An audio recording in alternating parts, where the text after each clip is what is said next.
শান্তায়। চট্টগ্রাম নগরীর পাঁচলাইশ থানাধীন ১৬ শহর স্টেশন এলাকায় শ্রী শ্রী লোকনাথ ব্রহ্মচারী বাবার ১৩৬তম তিরোদান দিবস উপলক্ষে দিনব্যাপী ধর্মীয় অনুষ্ঠান অনুষ্ঠিত হয়েছে।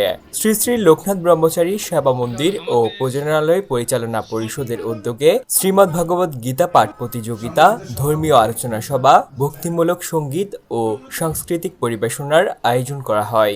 ধর্মসভায় শান্তি ও মানব কল্যাণে বিশেষ প্রার্থনা করা হয়। অনুষ্ঠানে বাবু সাধন চন্দ্রনাথের সভাপতিত্বে প্রধান অতিথি ছিলেন গণপ্রজাতন্ত্রী বাংলাদেশ সরকারের ধর্ম মন্ত্রণালয়ের অধীন হিন্দু ধর্মীয় কল্যাণ ট্রাস্টের ট্রাস্টি শ্রী দীপক কুমার পালি। এই দেশ আমার, এই দেশ সবার।